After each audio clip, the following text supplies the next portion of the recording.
Hi friends, try and tasty ഫുഡിൻ്റെ പുതിയൊരു വീഡിയോയിലേക്ക് സ്വാഗതം. ഇന്ന് ഞാൻ ഏത്തപ്പഴം ഉപയോഗിച്ചിട്ട് നമുക്ക് രണ്ട് രീതിയിൽ പലഹാരം തയ്യാറാക്കിയെടുക്കാൻ പറ്റിയിട്ടുള്ളൊരു വീഡിയോസായിട്ടാണ് വന്നിരിക്കുന്നത്. അപ്പോൾ അതിന് വേണ്ടിയിട്ട് ഫസ്റ്റ് മെത്തേഡ് കാണിക്കാൻ ഒരു പാത്രത്തിലേക്ക് 1.5 കപ്പ് അളവിൽ അരിപ്പൊടി എടുത്തിട്ടുണ്ട്. നമ്മൾ അപ്പത്തിനൊക്കെ ഉപയോഗിക്കുന്ന ആ ഒരു വറുത്ത അരിപ്പൊടി തന്നെയാണ്. പൊടിക്ക് ആവശ്യമായിട്ടുള്ള അളവിൽ 1/2 ടീസ്പൂൺ ഉപ്പിട്ട് കൊടുക്കുക. ഇനി ഉപ്പൊക്കെ എല്ലാ ഭാഗത്തേക്കും ഒന്നായി കിട്ടുന്ന രീതിയിൽ ഒന്ന് മിക്സ് ചെയ്ത് കൊടുക്കാം കേട്ടോ.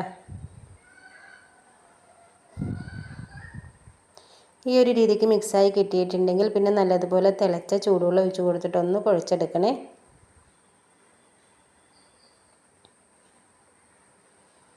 നമ്മൾ വത്സൻ തയ്യാറാക്കി എടുക്കൂലേ, ആ ഒരു രീതി തന്നെയുണ്ടോ. വത്സനാണ് ഏത്തപ്പഴം വെച്ചിട്ട് തയ്യാറാക്കി എടുത്തിട്ടുണ്ടെന്നേ ഉള്ളേ. ഇനി ഈ ഒരു രീതിക്ക് നമ്മുടെ പൊടിയൊക്കെ നല്ലതുപോലെ കുഴച്ച് ഒരു കട്ടയായിട്ട് കിട്ടിയിട്ടുണ്ടെങ്കിൽ പിന്നീട് കൈ കൊണ്ട് തൊടുന്ന ഒരു പാകമായിട്ടുണ്ടെങ്കിൽ കൈ ഉപയോഗിച്ചിട്ട് നല്ലോണം ഒന്ന് കുഴച്ചെടുക്കാം കേട്ടോ. നമ്മൾ പൊടി ഇതേപോലെ കുഴച്ചെടുക്കുന്നതിലാണ് കേട്ടോ ആ ഒരു നമ്മൾ തയ്യാറാക്കി എടുക്കുന്നത്. ഇപ്പോൾ ബൽസനാണെങ്കിലും കൊഴക്കട്ടയാണെങ്കിലും ഒക്കെ ആ ഒരു പുറം ഭാഗത്തിന് നല്ലൊരു മയവും ആ ഒരു ഷേപ്പൊക്കെ കിട്ടണമെങ്കിൽ നല്ലതുപോലെ കുഴച്ച് മയപ്പെടുത്തി എടുക്കണേ. അപ്പോൾ നമ്മുടെ പൊടി ഇവിടെ റെഡി ആയിട്ടുണ്ട്. ഇനി നമുക്ക് ആ ഒരു പലഹാരം റെഡിയാക്കി എടുക്കാം. നമ്മൾ കുഴച്ചെടുത്തിരിക്കുന്ന ആ ഒരു പൊടി ഒരു പാത്രം വെച്ചിട്ടൊന്ന് മൂടി വെച്ച് കൊടുക്കുക കേട്ടോ, അല്ലെങ്കിൽ അതിൻ്റെ പുറം ഭാഗം ഉണങ്ങിപ്പോകും. ഇനി നമുക്ക് ഫില്ലിങ്ങിലേക്ക് ആവശ്യമായിട്ട് ഒരു 150 ഗ്രാം ശർക്കരയിലേക്ക് 1/4 കപ്പ് അളവിൽ വെള്ളം ഒഴിച്ച് കൊടുത്തിട്ടൊന്ന് മെൽറ്റ് ചെയ്തെടുത്തുന്നതായിരുന്നേ. ആ ഒരു ശർക്കരപ്പാനി ഒരു പാത്രത്തിലേക്ക് അരിപ്പ് ഉപയോഗിച്ചിട്ടൊന്ന് അരിച്ചൊഴിച്ച് കൊടുത്തിട്ടുണ്ട്.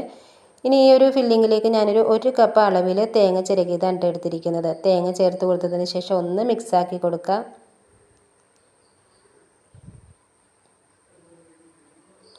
നല്ലൊരു ഫ്ലേവറൊക്കെ കിട്ടുന്നതിന് വേണ്ടിയിട്ട് 2 ഏലക്കയുടെ ആ ഒരു കുരു മാത്രം ഒന്ന് പൊടിച്ച് ചേർത്ത് കൊടുക്കുക കേട്ടോ. ഇനി ഫില്ലിങ്ങിലേക്ക് ഒരു ഏത്തപ്പഴമായിരുന്നു എടുത്തിരുന്നത്. അതിൻ്റെ ആ ഒരു കുരു ഉണ്ടായിരുന്ന ഒരു പാകമില്ലേ, അതൊക്കെ ഒന്ന് കട്ട് ചെയ്ത് കളഞ്ഞതിന് ശേഷം ചേർത്ത് കൊടുക്കുക കേട്ടോ. ഈ ഒരു രീതിക്ക് വെള്ളമൊക്കെ ഒന്ന് വറ്റി വന്നിട്ടുണ്ടെങ്കിൽ നമ്മുടെ കയ്യിലുള്ള അനുസരിച്ച് നട്ട്സ് പൊടിച്ച് ചേർത്ത് കൊടുക്കുക. ഞാനിപ്പോൾ ബദാമാണ് കേട്ടോ ചേർത്ത് കൊടുത്തിരിക്കുന്നത്. എന്നിട്ടൊന്ന് മിക്സാക്കി കൊടുക്കുക കേട്ടോ.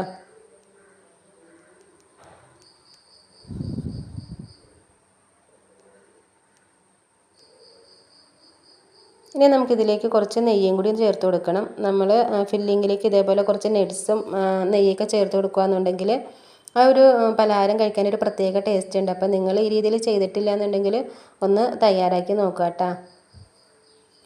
പിന്നെ നമ്മൾ മിക്സാക്കി കൊടുക്കുമ്പോഴത്തേക്ക് ആ പഴം നല്ലതുപോലെ ഉടഞ്ഞു പോകാത്ത രീതിയിൽ വേണം മിക്സ് ചെയ്തെടുക്കാൻ. ഇടയ്ക്ക് ആ ഒരു പഴം കടിക്കാൻ കിട്ടണം, അപ്പോഴാണ് ആ ഒരു പ്രത്യേക ഒരു ടേസ്റ്റ് കിട്ടണം. അപ്പോൾ നിങ്ങളൊന്ന് ട്രൈ ചെയ്ത് നോക്കുക. ഇനിയിപ്പോൾ ഇതൊന്ന് ചൂട് മാറുന്നതിന് വേണ്ടിയിട്ട് മാറ്റി വയ്ക്കുക. ഇനി നമ്മുടെ പലഹാരം റെഡിയാക്കി എടുക്കുന്നതിന് വേണ്ടിയിട്ട് ഞാനൊരു വാഴയില കട്ട് ചെയ്തെടുത്തിട്ടുണ്ട്. അതിൽ ആദ്യം കുറച്ച് എണ്ണയൊന്ന് ഇതേപോലെ തടവി കൊടുക്കുക. ആ ഒരു മാവ് ഇതിൽ ഒട്ടിപ്പിടിക്കാതിരിക്കുന്നതിന് വേണ്ടിയിട്ട് കുറച്ച് എണ്ണ തേച്ച് കൊടുത്തതാണ്. എന്നിട്ട് നമ്മൾ എടുത്തു വെച്ചിരിക്കുന്ന ആ ഒരു മാവിൽ ചെറിയൊരു ഉരുള എടുത്തിട്ട് ഇങ്ങനെ ഒന്ന് പരത്തി കൊടുക്കുക. ഒത്തിരി വലിപ്പത്തിൽ പരത്തണില്ല കേട്ടോ, ചെറിയ ചെറിയ ഉരുളകളാക്കി എടുത്താൽ മതി. ഈ തള്ളി നിൽക്കുന്ന ഭാഗമൊക്കെ ഇതേപോലെ ഒന്ന് ഷേപ്പ് ചെയ്ത് കൊടുക്കട്ടെ. ചെറിയൊരു റൗണ്ട് ഷേപ്പ് വരുന്ന രീതിയിലൊന്ന് പരത്തിയെടുക്കുക. നമ്മൾ കുഴച്ച് വെച്ചിരിക്കുന്ന ആ ഒരു മാവും ഫില്ലിങ്ങൊക്കെ ഇല്ലേ, അത് നമ്മൾ എത്ര എണ്ണം വേണ്ടി വരും ആ ഒരു രീതിയിൽ ഡിവൈഡ് ചെയ്ത് വയ്ക്കുക കേട്ടോ. അപ്പോഴത്തേക്കും എല്ലാത്തിനും കറക്റ്റ് വലിപ്പം കിട്ടുമേ.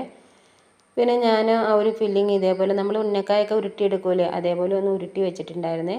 ഇനി ഒരു ഫില്ലിങ് വെച്ച് കൊടുത്തതിന് ശേഷം ഇതേപോലെ മടക്കിയിട്ട് ഇതിൻ്റെ സൈഡ് ഭാഗം മാത്രം ഒന്ന് പ്രസ് ചെയ്ത് കൊടുക്കുക കേട്ടോ. ഫില്ലിങ് വെച്ചിരിക്കുന്ന ഭാഗം പ്രസ് ചെയ്ത് കൊടുക്കരുത്, സൈഡ് മാത്രം ഒന്ന് പ്രസ് ചെയ്ത് ജോയിൻറ്റ് ചെയ്ത് എടുക്കുക കേട്ടോ.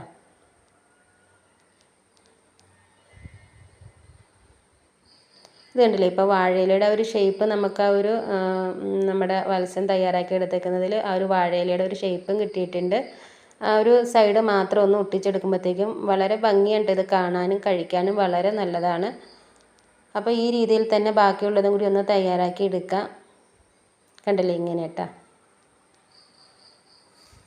അങ്ങനെ നമ്മുടെ ആ ഒരു പലഹാരം ഫുള്ളായിട്ടൊന്ന് ഫില്ല് ചെയ്ത് എടുത്തിട്ടുണ്ട്. ഞാൻ ഇഡ്ഡലി പാത്രത്തിൻ്റെ തട്ടിൽ വെച്ച് കൊടുത്തപ്പോൾ അതിലും കുറച്ച് വാഴയില വെച്ചിട്ടുണ്ട്. അതിന് മുകളിലോട്ടായിട്ടാണ് ആ ഒരു പലഹാരം വെച്ച് കൊടുത്തിരിക്കുന്നത്. പിന്നെ മുട്ടണ രീതിയിൽ വെച്ച് കൊടുക്കണ്ട കേട്ടോ, ഇച്ചിരി നീക്കി നീക്കി അകത്തി വെച്ച് കൊടുക്കുക. അപ്പോൾ ഒട്ടിപ്പിടിക്കാണ്ടിരിക്കുവേ.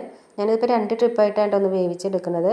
ഇത് വെച്ച് കൊടുത്തതിന് ശേഷം 5 മിനിറ്റ് ഹൈ ഫ്ലെയിമിലും പിന്നീട് ഒരു 10 മിനിറ്റ് ലോ ഫ്ലെയിമിലും വെച്ചിട്ടൊന്ന് കുക്ക് ചെയ്തെടുക്കുക.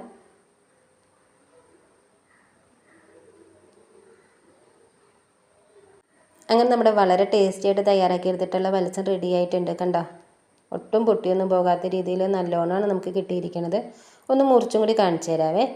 കണ്ടോ ഫില്ലിംഗ് ഒക്കെ ഇരിക്കണേ, വളരെ ടേസ്റ്റി ഉണ്ട്. അപ്പോൾ നിങ്ങൾക്ക് എൻ്റെ ഈ വീഡിയോ ഇഷ്ടപ്പെട്ടിട്ടുണ്ടെങ്കിൽ ഇതുപോലെ ഒന്ന് ഉണ്ടാക്കി നോക്കണേ.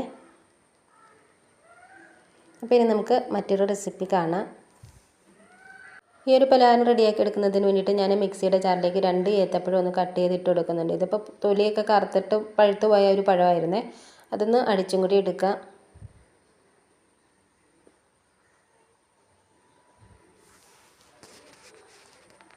ഇനി ഞാൻ മിക്സിയുടെ വേറൊരു ജാറിലേക്ക് ഇതേപോലെ ഒരു 1/2 കപ്പ് അളവിൽ പൊട്ടുകടല എടുത്തിട്ട് അതൊന്ന് പൊടിച്ചെടുക്കുന്നുണ്ട്.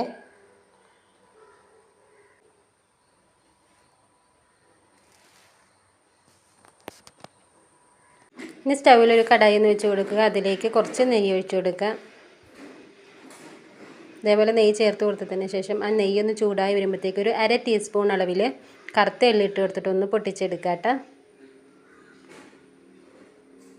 എള്ളൊക്കെ നല്ലതുപോലെ പൊട്ടി വന്നിട്ടുണ്ടെങ്കിൽ നമ്മൾ അടിച്ചു വെച്ചിരിക്കുന്ന ആ ഒരു ഏത്തപ്പഴത്തിൻ്റെ മിക്സും കൂടി ചേർത്ത് കൊടുത്തിട്ട് ഒന്ന് ഇളക്കിയെടുക്കുക. 1 കപ്പ് അളവിൽ തേങ്ങ ചിരകിയതും കൂടി ചേർത്ത് കൊടുത്തിട്ട് മിക്സാക്കി കൊടുക്കുക കേട്ടോ. ഇതുപോലെ മിക്സായി കിട്ടിയിട്ടുണ്ടെങ്കിൽ ഒരു 200 ഗ്രാം ശർക്കരയിലേക്ക് 1 കപ്പ് അളവിൽ വെള്ളം കൂടി ചേർത്ത് കൊടുത്തിട്ടൊന്ന് മെൽറ്റ് ചെയ്തെടുത്തിരുന്നതാണ്. ആ ഒരു ശർക്കരപ്പാനി അരിപ്പ് ഉപയോഗിച്ചിട്ടൊന്ന് അരിച്ച് ചേർത്ത് കൊടുത്തിട്ടുണ്ട്. പിന്നെ മധുരമൊക്കെ ഒന്ന് ബാലൻസായി കിട്ടുന്നതിന് വേണ്ടിയിട്ട് ഒരു 1/4 ടീസ്പൂൺ ഉപ്പും കൂടി ചേർത്ത് കൊടുക്കുക. ഇനി നല്ലൊരു ഫ്ലേവർ കിട്ടുന്നതിന് വേണ്ടിയിട്ട് ഒരു 2-3 ഏലക്കയുടെ ഒരു കുരു മാത്രം ഒന്ന് പൊടിച്ചിട്ട് കൊടുക്കാവേ. ഏലക്കപ്പൊടി ചേർത്ത് കൊടുത്തിട്ടൊന്ന് മിക്സ് ചെയ്തെടുക്കുക.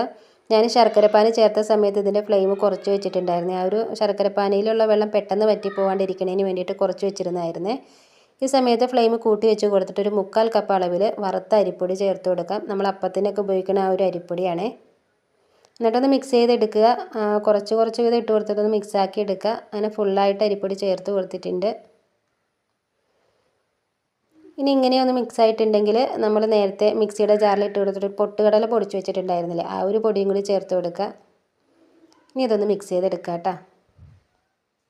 ഇങ്ങനെ നല്ലോണം മിക്സായി കിട്ടിയിട്ടുണ്ടെങ്കിൽ ഇതിൻ്റെ ചൂട് മാറുന്നതിന് വേണ്ടിയിട്ടൊന്ന് വെയിറ്റ് ചെയ്യാവേ. നമ്മൾ വാട്ടിയെടുത്തിരുന്ന ആ ഒരു പൊടി ഞാൻ ഇതേപോലെ പരന്നൊരു പ്ലേറ്റിലേക്ക് ഒന്ന് മാറ്റിയിട്ടുണ്ടായിരുന്നേ. ഇപ്പോൾ കൈകൊണ്ട് തൊടാൻ പാകത്തിനുള്ള ചൂടായിട്ടുണ്ട്. കയ്യിലൊരു അല്പം എണ്ണയൊന്ന് തടവിയിട്ടൊന്ന് കുഴച്ചെടുക്കുക.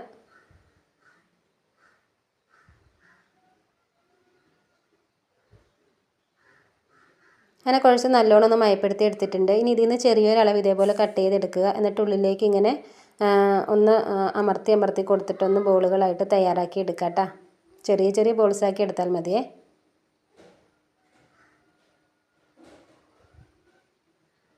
കണ്ടില്ല, അങ്ങനെ നല്ല ഷേപ്പിൽ തന്നെ നമ്മൾ റെഡിയാക്കി എടുത്തിട്ടുണ്ട്. അപ്പോൾ ഇങ്ങനെ തന്നെ ബാക്കിയുള്ളതും കൂടി ഒന്ന് നമുക്ക് ബോളുകളായിട്ട് തയ്യാറാക്കി എടുക്കാം. അങ്ങനെ നമ്മൾ മുഴുവൻ ബോൾസ് ഒന്ന് റെഡിയാക്കി എടുത്തിട്ടുണ്ട്. ഇഡ്ഡലി പാത്രത്തിൻ്റെ തട്ടിൽ ഞാൻ ആ ഒരു വാഴയിലയും കൂടി വെച്ചിട്ടാണ് അതിന് മുകളിൽ ഈ ഒരു ബോൾസ് വെച്ച് കൊടുത്തിരിക്കുന്നത്. ഇതൊരു 5 മിനിറ്റ് ഹൈ ഫ്ലെയിമിലും പിന്നീട് ഒരു 5-6 മിനിറ്റ് ലോ ഫ്ലെയിമിൽ വെച്ച് കൊടുത്താൽ മതി കേട്ടോ. കാരണം ഇത് പകുതി ഭാഗത്തോളം കുക്കായി കിട്ടിയിരിക്കുന്നതാണ്. അപ്പോൾ കുറച്ചും കൂടി ഒന്ന് ആവി കയറി ഒന്ന് ചൂടായി കിട്ടിയെങ്കിൽ മതി കേട്ടോ. അപ്പോൾ നമ്മുടെ വളരെ ടേസ്റ്റി ആയിട്ടുള്ളൊരു സ്നാക്സും കൂടി റെഡി ആയിട്ടുണ്ട്. അപ്പോൾ എൻ്റെ വീഡിയോസ് നിങ്ങൾക്ക് ഇഷ്ടപ്പെട്ടിട്ടുണ്ടെങ്കിൽ ഈ ഒരു വീഡിയോയ്ക്ക് ഒന്ന് ലൈക്ക് തരിക കേട്ടോ. അതിൻ്റെ കൂടെ നമ്മുടെ ചാനലായ ട്രൈ ആൻഡ് ടേസ്റ്റി എന്ന ചാനൽ ഒന്ന് സബ്സ്ക്രൈബ് ചെയ്യുക, ഷെയർ ചെയ്യുക, നിങ്ങളുടെ അഭിപ്രായങ്ങൾ അറിയിക്കുക. അപ്പോൾ എൻ്റെ വീഡിയോസുകൾ നിങ്ങൾക്ക് ഇഷ്ടപ്പെട്ടു എന്ന വിശ്വാസത്തിൽ ഇനി നമുക്ക് പുതിയൊരു വീഡിയോയിൽ കാണാം.